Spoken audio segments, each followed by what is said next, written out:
ये एक बहुत ही प्रभावशाली बात की शुरुआत है। जब विश्वास और प्रार्थना की बात आती है तो बाइबल के ये उदाहरण जीवन में नई आशा भर देते हैं।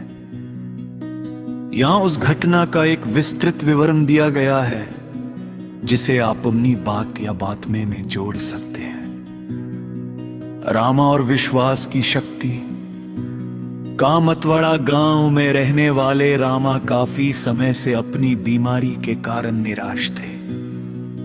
जब रवि सेनानी उनसे मिले तो उन्होंने रामा का हौसला बढ़ाने के लिए बाइबल से उस स्त्री का उदाहरण दिया जिसने 12 साल तक असाध्य बीमारी का सामना किया था।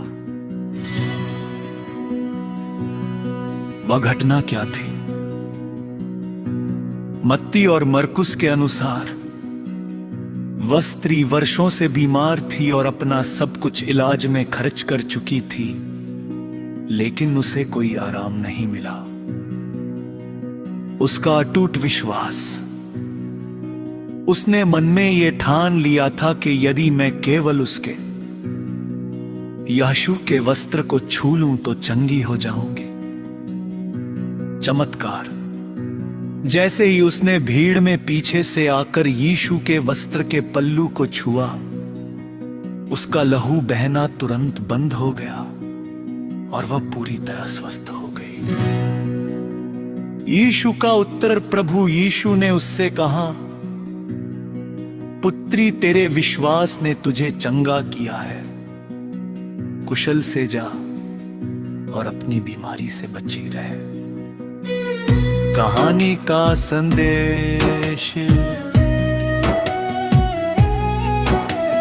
रवि सेनानी ने रामा को ये समझाया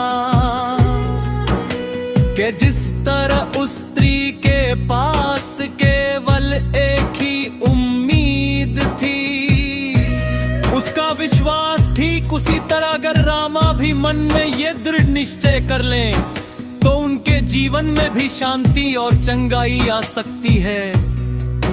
विश्वास वह पुल है जो इंसान की लाचारी को ईश्वर की सामर्थ्य से जोड़ देता है। क्या आप इस कहानी को आगे बढ़ाना चाहते हैं कि रामा पर इस बात का क्या प्रभाव पड़ा?